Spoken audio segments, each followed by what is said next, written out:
Olá, ouvintes! Começando mais um episódio do TAD Clinicagem, seu podcast de revisão e atualização de temas em clínica médica. Meu nome é Joane Alves. Meu nome é Pedro Magno. E eu sou o João Mendes.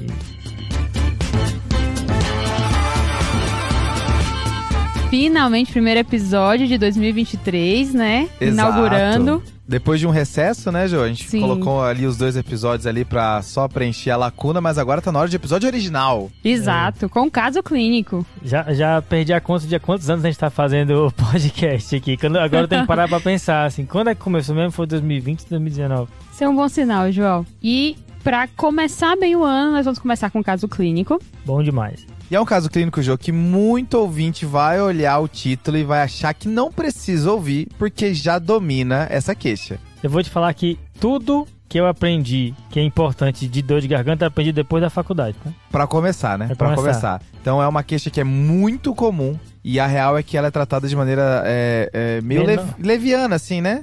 Como já diria Reginaldo Rossi, né? Leviana. Pronto, pois é, mas menosprezado. Realmente começamos o ano, né? O João cantando. Citando o rei do brega.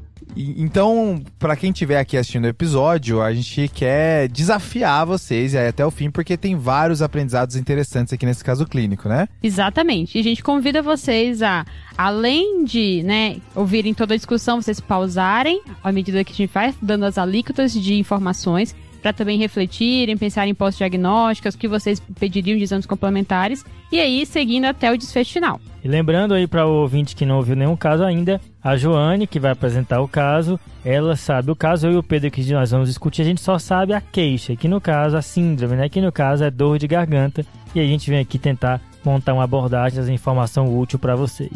Exatamente. Bora? Vamos. Bora.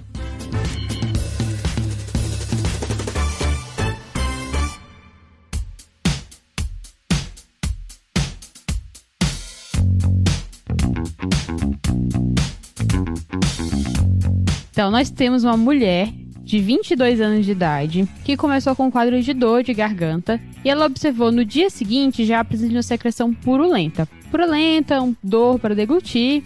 Ela foi ao pronto-socorro e lá foi prescrita antibioterapia, foi iniciada a amoxicilina. Ela não tem nenhuma comorbidade, não tinha nenhuma história prévia de internação hospitalar ou de cirurgia. 5 dias após o início desses sintomas, ela persistia ainda com incômodo, com aquele mesmo quadro, mas ela começou a ter dor cervical importante. E isso fez com que ela fosse novamente ao pronto-socorro. É isso. Você vê que a Jo, ela veio na maldade, né? Essa risada é de quem tá escondendo algo, né? Peguei você. Não, né? O Pedro fez uma cara que tinha que ser gravado. Tinha. Mas acho que a gente já tem bastante ponto pra discussão aqui, antes da gente destrinchar a queixa atual dela, né? Só essa história do antibiótico que ela mandou pra casa, será que não precisa? Mas começando pelo começo, né, João? A primeira dúvida que eu tenho aqui, Pedro, é se ela volta no mesmo serviço que ela foi atendida. No mesmo serviço, João. Porque tô perguntando por causa do prontuário, né? Porque eu acho que esse prontuário vai ser útil pra saber como é que tava no dia que ela veio, como eram os sinais vitais e tudo mais. Mas fala aí, Pedro. Acho que quando a gente tá diante de uma queixa de dor, a gente já tem episódio de dor abdominal, dor torácica aqui no TDC. A primeira coisa que a gente pensa é que tem causas de dor que a pessoa chega no pronto-socorro que são ameaçadoras à vida, né? Isso. Então, antes de pensar em causas, em zoster causando dor torácica, a gente tem que pensar em infarto, né? Uhum. E por aí vai. E acho que aqui na dor de garganta, por mais que é uma queixa muito comum, a gente tem que pensar que existem causas que começam com dor de garganta, mas que pode ser muito grave, né? Exato. Eu acho que aqui dá pra dividir essas causas graves em 2 tipos, né? Ou é uma causa grave porque tá obstruindo a via aérea. Beleza. E aí pode ser qualquer causa, mas ela tá levando a uma obstrução de via aérea. Ou é uma infecção profunda, né? Algo que tá invadindo os tecidos ali ao redor da via aérea e tudo, e por isso pode gerar complicações mais graves. Então, o primeiro ponto de obstruções, se a nossa paciente tiver sinais de estrudor, aquela voz que se tivesse uma coisa atrapalhando ela de falar, Não consegue engolir saliva. Começa a babar, né? Então isso tudo é um sinal de que pode ter uma obstrução, que começou com uma dor de garganta e deve estar evoluindo mais grave. E o segundo ponto de preocupação aqui são os pacientes com infecções mais invasivas, né? Começou com uma infecção mais simples, mas evoluiu para abscesso. E aí o paciente pode fazer bacteremia, toxemia, sepse. pelo próprio abscesso, ou porque está invadindo estruturas mais profundas, evoluindo para mediastinite, por exemplo, né? Exato. Então essas complicações invasivas são o abscesso peritonsilar, né, do retrofaríngeo, a tromboflebite séptica da veia jugular, são coisas que eu acho que a gente deve entrar dependendo se o caso evoluir. Mas os sinais que tem que ficar ligado nisso é quando tem torcicolo, febril, que a nossa paciente tem, né, dor do pescoço, distorção da anatomia, se você olha e vê que tem algo muito assimétrico, os próprios sinais, às vezes, de obstrução da via aérea podem ocorrer, ou a toxemia, como você falou, sinais de sepse, né? Então, Jô, nesse primeiro momento, assim, um reconhecimento de padrão, ela tem alguma coisa de obstrução de via aérea, alguma coisa de toxemia pra gente pensar que ela tem que ser conduzida numa sala de emergência? Ou dá pra gente ir avaliando a dor de garganta dela aqui? Nesse momento ainda não, Pedro. Ela tá estável clinicamente, sinais vitais não tem nenhuma alteração e não tem nenhum sinal de toxemia também. Nem febre. Nem febre. E nesse momento, você viu o que ela falou ali? Nesse primeiro momento... Ela é misteriosa. Ela tá cozinhando alguma coisa aqui, né? Mas demais. beleza. Acho que, então, nossa paciente, a gente continua atendendo ela no consultório e é um feijão com arroz, né? Uma dor de garganta, uma coisa que é muito comum. E agora a gente vai tentar achar a etiologia, a causa dessa dor de garganta para poder tratar. Isso, Pedro. Eu acho que no nosso segundo passo aqui, na nossa abordagem da dor de garganta, passada as causas ameaçadoras, é pensar em confundidores, né? E aqui, confundidores são principalmente coisas que não são o clássico de dor de garganta, mas que se você não parar para pensar que pode ser algo diferente, você pode acabar passando batido, né? Isso, faz parte do exame físico ali, né? Ver se tem alguma úlcera oral que a pessoa tá achando que era dor, alguma úlcera em alguma região, ou o paciente que tá com a dor na real é no pescoço e pode ser uma tireoidite. A dor de garganta é acompanhado de uma pirose e o paciente na real tem doença do refluxo. Então pensar que não necessariamente a dor de garganta é o problema, é uma dor ali no local, ou uma dor acompanhada de outra coisa que não é bem a garganta. Pós-extubação, né? Pode ser aí uma causa também de dor de garganta. Essa história da tireoidite, né? Às vezes o paciente chega mesmo falando que tá com dor para engolir. Lembrar que tireoidite muitas vezes é precedida por uma infecção respiratória que pode confundir também. Que a pessoa teve uma infecção respiratória e diz que não, eu continuo com dor de garganta. Às vezes é a tireoidite que foi precipitada por essa infecção. E eu já vi também a pessoa, porque era uma dor de garganta que não melhorava nada, fazerem uma tomografia de crânio e pescoço com contraste. E na tireoidite, né, como vai iodo no contraste, isso pode atrapalhar a cintilografia e atrapalhar o diagnóstico. Então fica ligado, se essa é uma hipótese, o paciente bota a mão no pescoço aqui na frente, dói quando você palpa. Então fica ligado nisso. E a tireoidite pode dar tireotoxicose, que pode fazer febre e confunde mais ainda com um quadro infeccioso. Pronto, aí bagunçou tudo, né?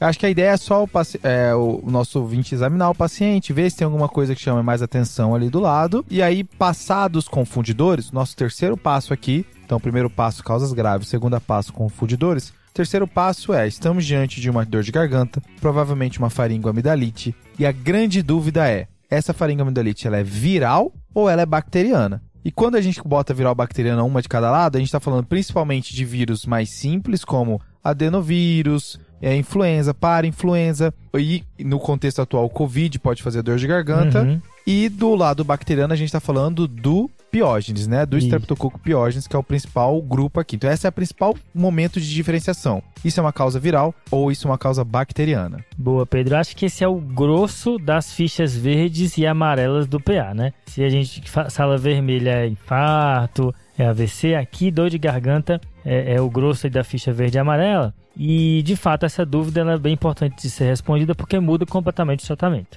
né? Aqui a gente está falando nas causas virais de fazer sintomáticos e nas causas bacterianas de fazer antibiótico. Eu acho que, assim, primeiro ponto é dizer que as virais são extremamente mais comuns que as bacterianas, né? Então é muito mais comum não dar antibiótico do que dar. Exatamente. E que, assim, o quadro viral, ele vem muitas vezes com uma síndrome viral, que aí já vai te dizendo que é uma infecção viral. Exemplo, conjuntivite, rinorreia, obstrução nasal, tosse, às vezes um exantema, úlceras orais, isso tudo são indicativos de que o quadro é viral, tá? A febre, quando ela existe, ela é baixa, tá? Excetuando o Covid e influenza, que podem fazer uma febre mais alta. Então, lembra disso. E já do outro lado, né, João? Quando é que a gente começa a suspeitar de bacteriano, né? Eu acho que uma maneira de você pensar qual é o perfil clássico do paciente que tem uma clínica de faringite bacteriana é você lembrar dos pontos que a gente tem no critério de Centor, tá? Uhum. São os critérios que foram estabelecidos pelo Bob Center, que é um chefão da clínica médica lá nos Estados Unidos. Tem um Twitter bem movimentado ele, né? @MadRants, né? É engraçado que toda vez que alguém fala sobre faringite no Twitter, alguém fala assim, e aí, cara, o que você tem a dizer sobre isso? O critério é o nome do cara, né? E aí ele deve ser perturbado, né? Ele deve andar na rua, as pessoas fala sobre faringite agora. Exato. Mas o ponto é que nesse critério, ele fez um trabalho tentando criar esse score que tentasse encontrar os pacientes que fossem mais prováveis de ter infecção por o Streptopiógenes, né? Uhum. E aí, dentro desse score, o que ele pontuou foi o seguinte, tá? Foram 4 características principais que a gente consegue rápido avaliar no nosso consultório, tá? Manda aí as 4. A primeira é presença de febre, tá? Uhum. Lembrando que essa febre pode ser medida ou até mesmo subjetiva. Se o paciente vem com história de febre, também vai pontuar. Se o paciente ele tem linfonodomegalia na região cervical, beleza?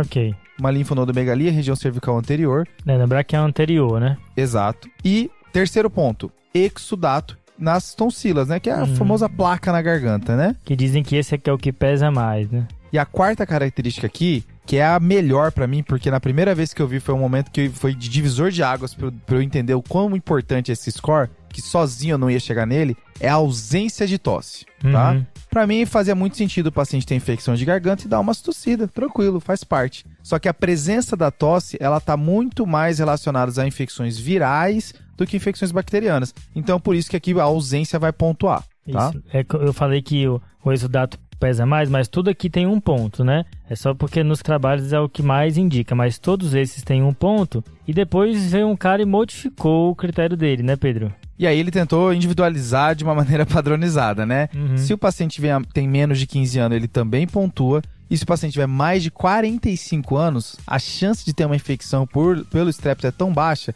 que vai tirar um ponto desse paciente. Tá, então entre 3 e 14 anos ganha um ponto.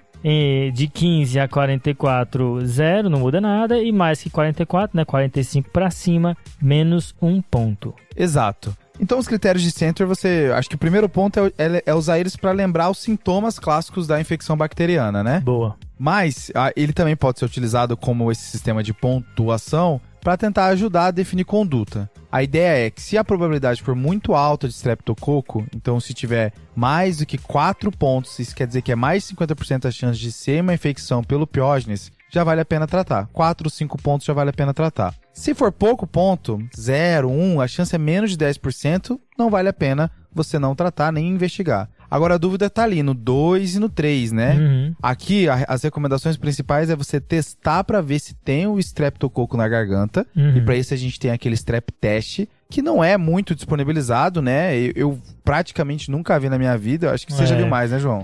Recentemente eu tô trabalhando num pronto-socorro que tem, mas assim, é a primeira vez que eu vejo, tá? Antes era pra mim que nem caviar.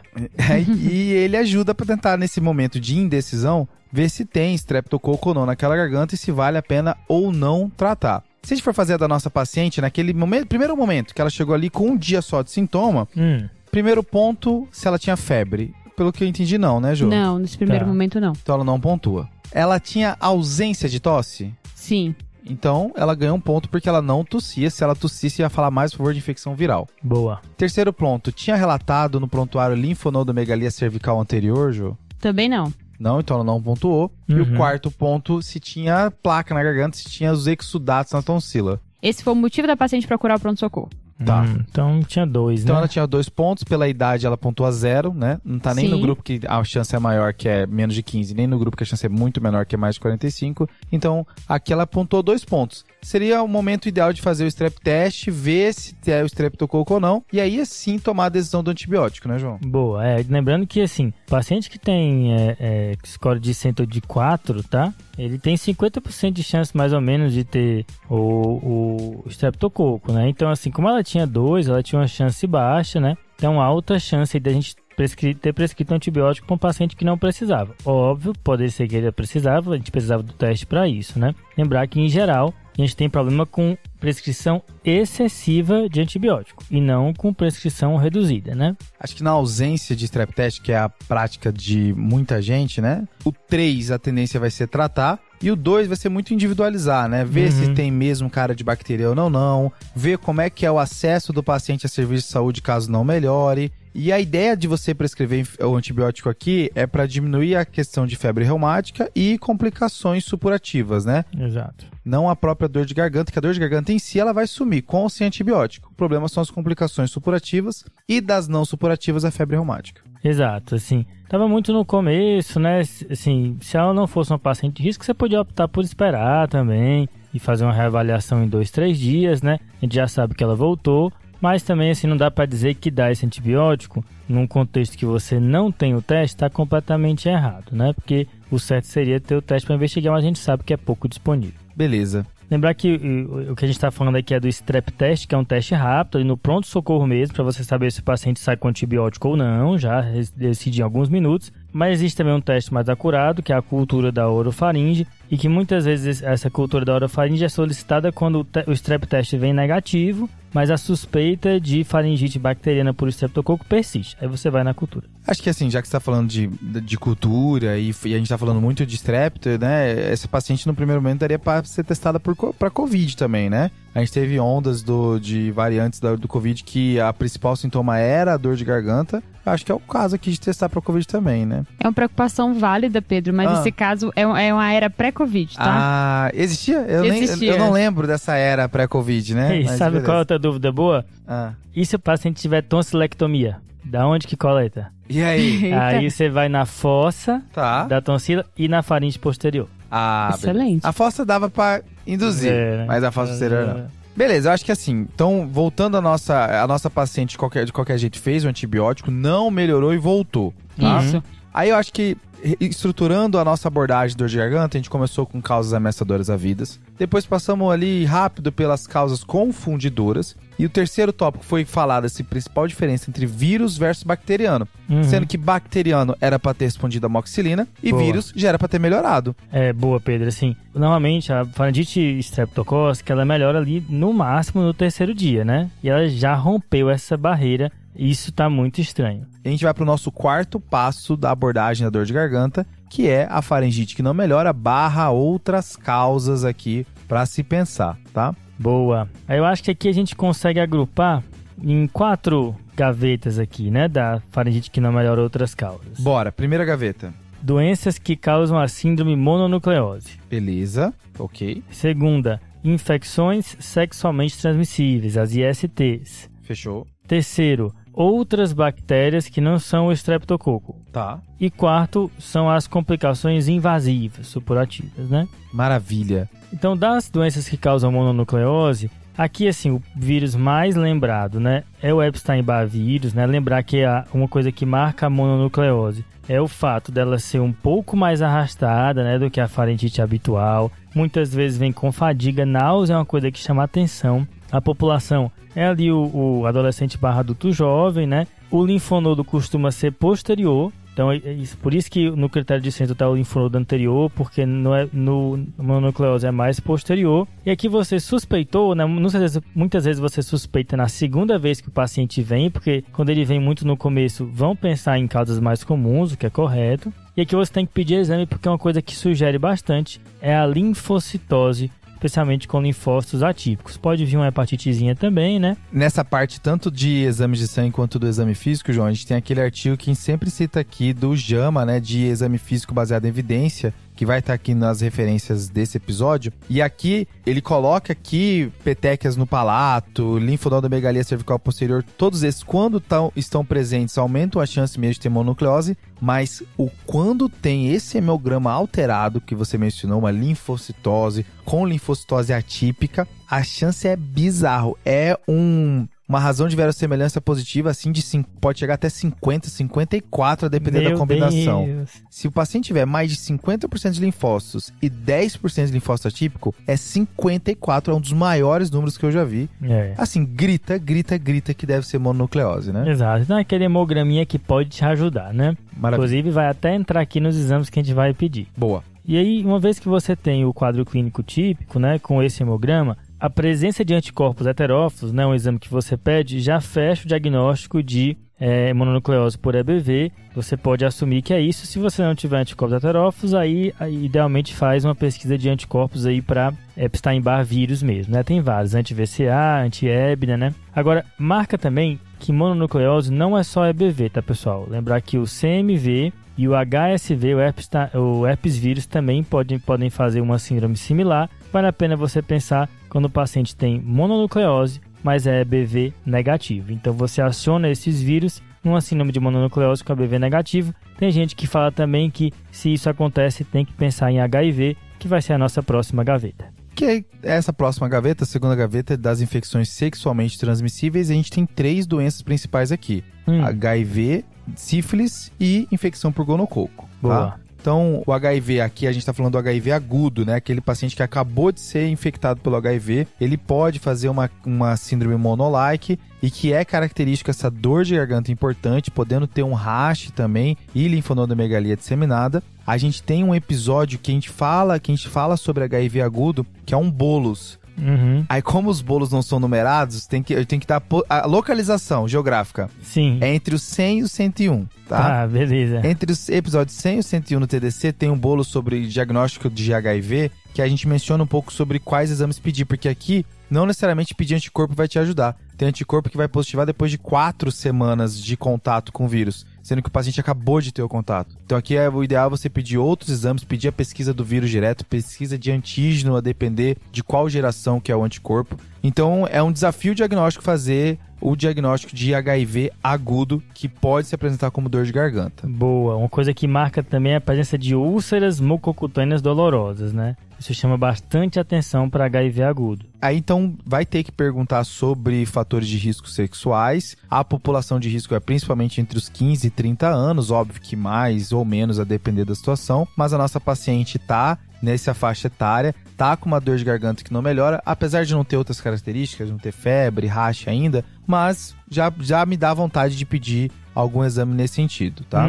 Além disso, das infecções sexualmente transmissíveis, tem sífilis, que também pode fazer rash. Então, além da atividade sexual, a pesquisa de racha é importante aqui nessas diagnóstico diferencial. Boa. E o gonococo também pode fazer infecção de garganta. Aí tem local que fala que a cor da secreção pode apontar para gonococo. Aí, meu amigo. Possível. Eu vi local falando que exudato mais verde ou exudato mais amarelo fala a favor de gonococo. Aí fica muito difícil você fazer a presunção. Se o paciente tem exposição e tem outros sintomas associados como uretrite, aumenta a chance de ser gonococo e vale a pena pensar mais. Boa. E sexo oral, né? E suspeito, né? Isso é assim, parceiro novo, sexo oral com parceiro novo é uma coisa que tem que ser pensada também. Mas acho que o importante dessa gaveta, Pedro, das ISTs, é saber que história sexual faz parte das perguntas no paciente com faringite. Se não foi perguntado no primeiro atendimento, tem que ser perguntado no segundo agora quando ela volta, né? Maravilha. Terceira gaveta, João? Terceira gaveta são outras bactérias, né? Então, isso é uma discussão interessante, né?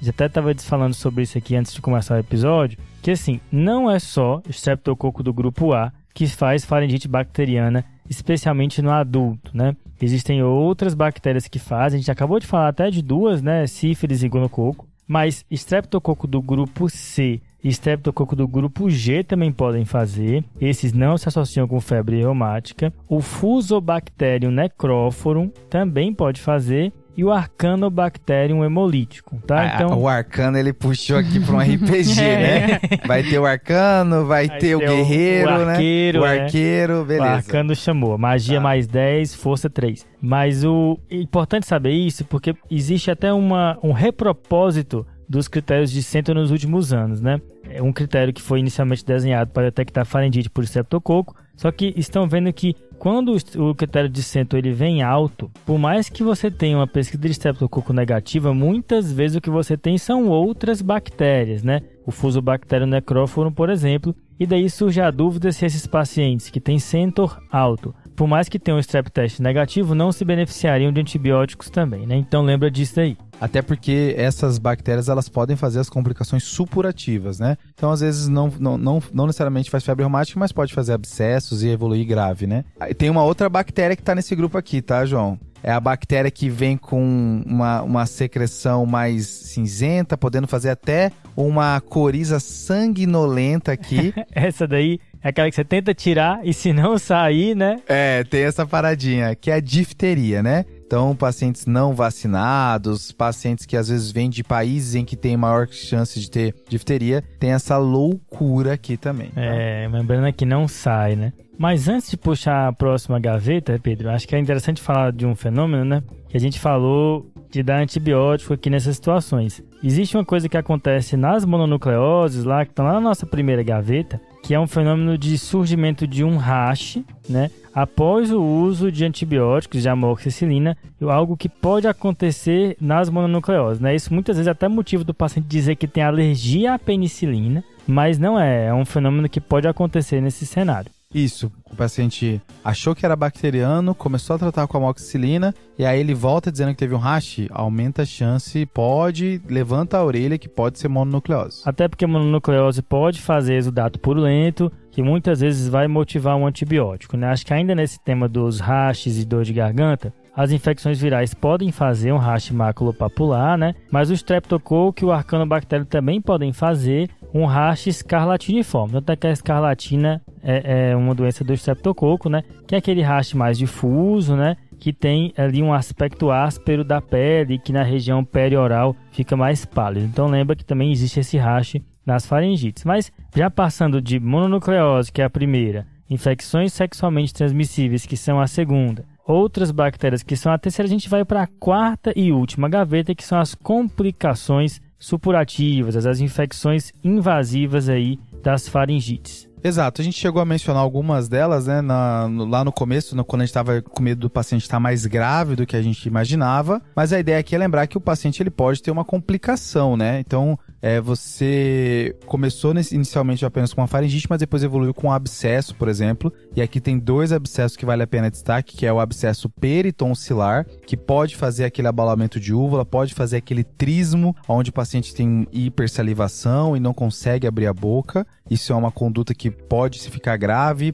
e necessita de abordagem cirúrgica, de drenagem para poder resolver o quadro. E tem um outro abscesso que é perigoso também, que é o abscesso retrofaríngeo, que além da dor de garganta, o paciente pode abrir com dor de cervical. E o problema do abscesso retrofaríngeo é que no exame físico você não necessariamente consegue pescar ele como o periamidaliano, né? O peritonsilar. Então, às vezes, é só a história de dor na cervical, de um torcicolo, de uma dificuldade para mover o pescoço. Você já tem que pensar que pode ter um abscesso ali e tentar fazer um exame de imagem para tentar elucidar melhor. Ou de uma faringite que não melhora, né? Que tá, nossa, tô dando antibiótico, já era para ter defervescido, por que tá prolongando tanto, né? É outra coisa que indica. E aqui, Pedro, além desses abscessos, tem outra complicação invasiva que merece destaque aqui, que é a tromboflebite séptica da veia jugular interna, mais conhecida como síndrome de Lemierre, né? Exato, João. A síndrome de Lemierre, ela ocorre principalmente quando tem infecção por esse fusobactério que você mencionou, o fusobactério necróforum. Esse é uma situação onde o paciente ele faz a trombose séptica ali, a tromboflebite séptica, fazendo infecções metastáticas, né? Podendo fazer um quadro de pneumonia, podendo fazer um quadro de parotidite, podendo evoluir para infecções à distância. E aí esse é um caso que o paciente pode evoluir grave também, fazendo casos de sepse, e a gente tem alguns relatos de óbito relacionados à síndrome de Lemierre, né? E é interessante que não é só o fusobactério necróforum que faz, tá? Staphylo aureus pode fazer, Streptococcus pyogenes, Streptococcus anginosus, outras bactérias pode fazer, tá? Eu acho que vale a pena um cenário que eu não tinha claro na minha cabeça, mas já teve até publicação de caso relacionado a isso. Era um paciente que tinha bacteremia por Staphylo aureus persistente, e aí pesquisava endocardite, não achava, pesquisava osteomielite ou espondilodicite, não achava, e no final era tromboflebite séptica por Staphylo aureus. Quando foram mais na história, viu que tinha uma história de dor de garganta e depois viram na imagem que tinha uma tromboflebite séptica, tá? Poxa, interessante isso daí, viu? E outra coisa que vale a pena também indicar é que existe uma associação aí, ninguém sabe muito bem, entre mononucleose e Lemierre. Você tem uma mononucleose primeiro, infecção por Epstein-Barr, e depois pode ter a síndrome de Lemierre. Então fica ligado aí. Outra coisa que chama a atenção é calafrio. Calafrio é uma coisa que febre alta, mais que 39 graus, também deve levantar aí a suspeita.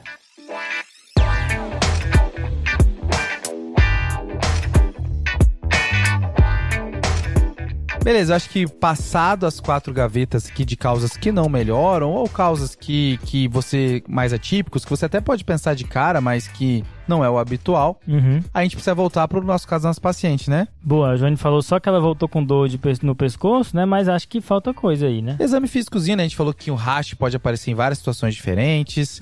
A gente quer ver a garganta dela pra ver se tem alguma coisa diferente também. E aí, Jô? Então, meninos, quando ela voltou, foi questionado todos esses pontos que vocês levantaram. Não tinha nenhuma parceria sexual nova, também não tinha medicação recente, exceto antibiótico terapia, não tinha nenhuma exposição, viagem recente, nada diferente do habitual, tá? Do exame físico, aí nesse segundo momento, essa paciente está febril, tá com 39,3 de temperatura, taquicárdica com frequência 116, taquipneica com frequência respiratória de 28. No exame cervical, ela tem uma rigidez no lado esquerdo do pescoço, é unilateral.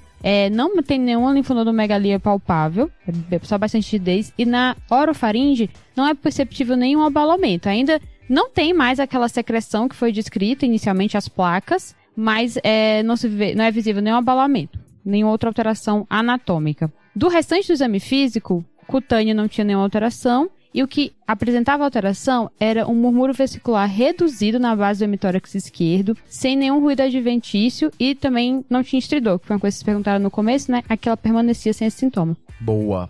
Aqui, amigo. Essa rigidez aqui, né? A gente falou que pode ter, já estava pensando em abscesso na região retrofaríngea, que mostrou que ela tinha dor na cervical, mostrou rigidez, evoluiu com febre, que é uma coisa grave, então ela vai precisar de um exame de imagem aqui, tá? Aqui vai ser uma tomografia para ver se tem algum abscesso, aproveitar também para ver se tem tromboflebite séptica, que é uma complicação possível. Você sabe quem que por dor de garganta foi fazer uma tomografia? Lá vem ele. Quem? Obama. O Obama. Claro. Nosso ouvinte, hein? Inclusive, exato. Tá na fila do salve, aproveitar um salve aí pro Obama. Então, ele pediu, né? Ele mandou mensagem. Mas que tem que demorar pra chegar nele. Então, o Obama, ele chegou a fazer tomografia por dor de garganta, aí eu já não sei se ele tava tendo os mesmos sintomas que a nossa paciente estava tendo, mas aqui vai ter que ganhar, né? E aí, como já tem uma alteração no exame físico pulmonar, a gente falou que existem pacientes que podem fazer complicações à distância, né? Faz uma tromboflebite séptica que faz complicação à distância. Então aqui vai ter que ganhar, já aproveita e estende a tomo pro tórax pra ver se tem alguma coisa ali, né? Exato. E aí que vai ganhar o laboratório, né? Hemograma, pesquisa de disfunção orgânica. Lembrar que existe faringite que faz bacteremia, mesmo até sem complicação local. Inclusive, a primeira vez que eu usei antibiótico na vida, o Pedro tava nessa ocasião, tá? A gente ia gravar um episódio e o João tava tremendo de febre, né? Assim, eles olharam pra mim, cara, o cara tá séptico, porque assim, eu tava com frequência de 140, tava ruim mesmo, assim. Você vê como é que uma faringite bacteriana realmente derruba a pessoa. Então, eu acho que se coletasse cultura de mim ia vir positivo. Mas eles falam que é pra coletar cultura mesmo, porque pode vir, esses pacientes fazem bacteremia. E uma coisa que também me deixou na dúvida aqui é que existe, estreptococo pode fazer meningite, né? Então, ela tem essa dor no pescoço e tudo óbvio. Assim, a primeira dúvida aqui é complicação local, seja abscesso, seja tromboflebite séptica, mas se não acharmos nada nesse sentido, talvez pensar em meningite também como complicação. Como ela não tem hipotensão ou uma alteração no nível de consciência, acho que dá pra gente colocar ela como aquele quadro de sepse possível, né?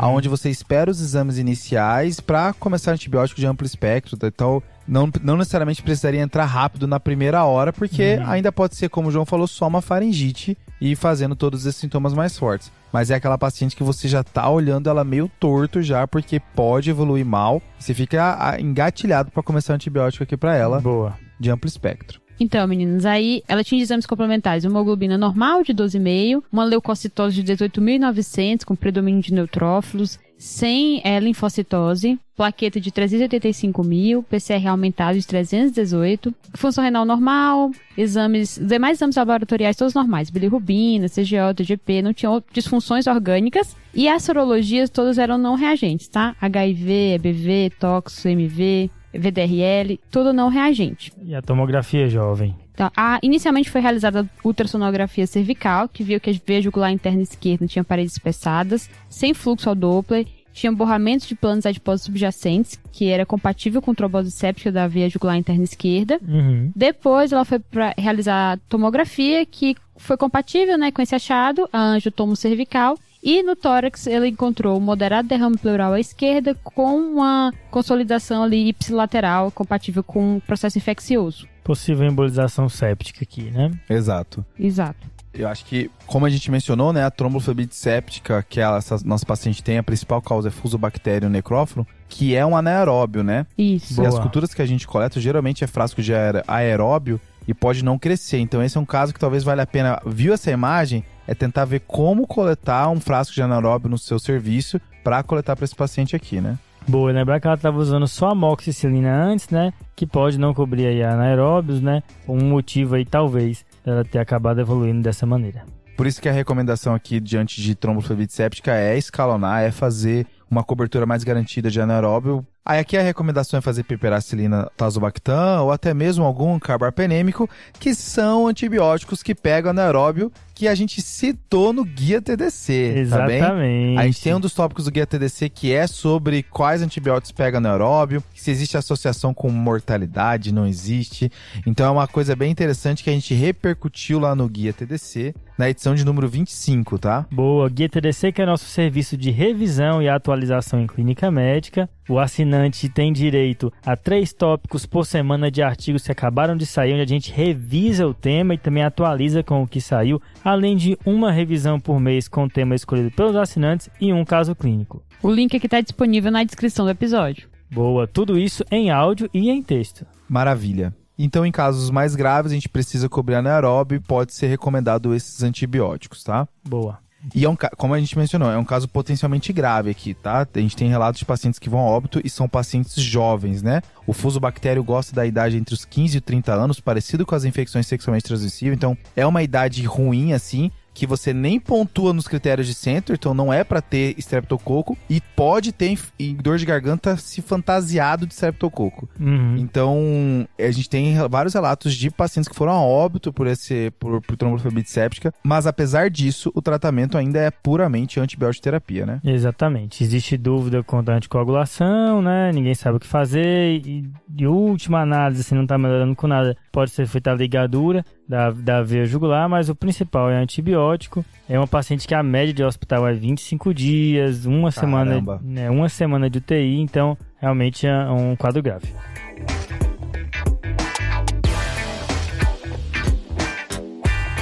Ela foi encaminhada à UTI, onde ela começou a receber antibiótico terapia empírico. Foi coletada cultura, mas infelizmente o resultado foi negativo, assim, não conseguiu identificar o patógeno. Mas foi considerado como fusobacterium, né, como causa inicial mesmo, considerando que tem a síndrome de Lemierre. Ela evoluiu com hemoptise durante a internação na UTI, mas depois foi gradativamente melhorando com a resposta à antibiótico-terapia. E ela recebeu alta bem, né, para terminar a antibiótico-terapia num contexto em hospital dia. Eles depois mudaram para um esquema de ceftriaxona com metronidazol, e aí ela recebeu alta com metronidazol oral e ceftriaxona endovenoso.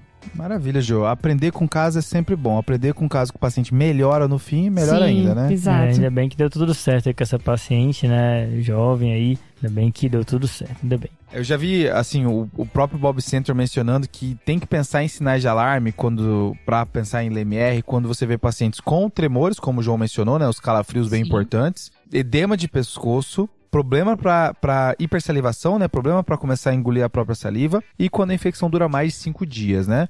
Tem também um laboratorial que pode estar presente nos quadros de Lemierre, que é plaquetopenia, também que está nos critérios de SOFA, né? Então já é para apontar para um caso grave, mas uma dor de garganta que o paciente está tendo mais de 5 dias, tem um pouco de alteração no pescoço que você não está entendendo bem e tem a plaquetopenia, acho que liga o sinal de alarme, que isso pode ser grave. Ela tinha febre alta, né? A dor passou do 5º dia, Exato. Tinha essa questão no pescoço também. Era um caso aí que estava dando vários indicativos que tinha que respeitar essa dor de garganta mesmo, e era um caso mais grave. E por fim a ausculta lá que mostrava que tinha algum comprometimento ali no pulmão, né? Que já tinha redução de ausculta na base pulmonar esquerda. Lembrar que pode embolizar para vários locais, não somente pulmão, né? Pode ir para fígado, pode ir para osso, então ficar ligado. Maravilha, Jo. Acho que é um excelente caso. Deu pra gente falar um pouco dessa queixa e várias situações aí diferentes do que a gente vê no dia a dia, né? Sim, bem pouco comum, né, essa síndrome, mas é uma complicação que precisa estar no nosso radar. Dor de garganta é uma queixa que é menosprezada, como a gente já falou. vai ser muita ciência envolvida, tem diagnósticos importantes, tanto agudamente, como é esse caso, como cronicamente, como a possibilidade de HIV. Então, tem que ser vista com cuidado. Uma história focada, os benefícios que também vão ajudar você a diferenciar entre essas causas aí. Fechou. Vamos pro salve? Bora.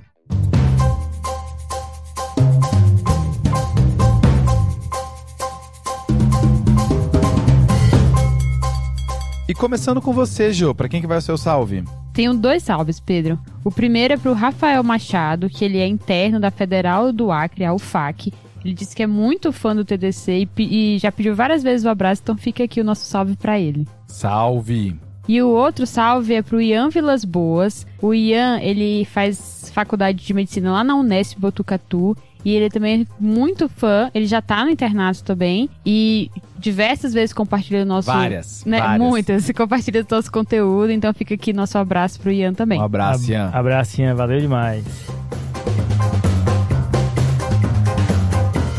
E você, João? O meu salve vai para Andréa Yamazato, residente lá de Clínica Médica do Hospital das Clínicas. Ainda até teve a oportunidade de passar o mês junto lá no estágio dos hospitalistas. E queria mandar um abraço para ela aí que é super fã, ouve o podcast, tira dúvida, super dedicada aí. Valeu, Andréa. Obrigado pela audiência. Abraço, Andréa. Abraço. Valeu. E o meu segundo salve vai para o Marcel Lisboa, que faz medicina no Paraguai, ouve a gente lá. Valeu demais pela audiência, Marcel. Ele pediu para que a gente mandasse um salve para a Lume UCP CDE, aí vai o salve. Ele disse que usa o podcast aí da liga dele, que é uma liga de clínica médica. Então, massa. Valeu demais, Marcel. Um abraço para todo mundo aí, nossos ouvintes do Paraguai. Abraço.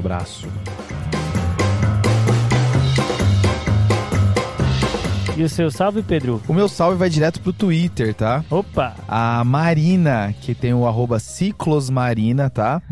Ela tweetou dizendo que o pessoal do Tá de Talaricagem... Ah, tá. Excelente. Beleza. Ela virou e falou assim, não vou, o Guia TDC tá debitando meu cartão, mas eu não vou pagar. Só que, coincidentemente, mão João, de vaca. ela tá lá aceitando o plantão. O tempo inteiro, assim, tweetando que tá aceitando o plantão, que tá super rápido, é a primeira a aceitar. Então, rolou o contrassenso aqui. Eu achei também. Tá? Incoerência. Mas fica o abraço aí pra Marina, que é uma ouvinte do TDC. Boa, valeu demais, Marina. E com isso a gente encerra o nosso episódio. Lembrar de seguir a gente no @tadeclinicagem, tanto no Instagram quanto no Twitter, YouTube. E sempre comentar aí se ficou faltando falar alguma coisa, alguma informação que a gente deixou de passar aqui. A ideia é crescer todo mundo junto aqui no Tadeclinicagem. Boa, manda críticas e sugestões. Lembra também de seguir no seu tocador de podcast preferido. Exatamente. Fechamos então? Fechou. Valeu, falou. Fechou.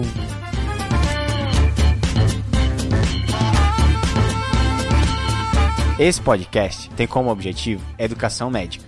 Não utilize como recomendação. Para isso, procure seu médico.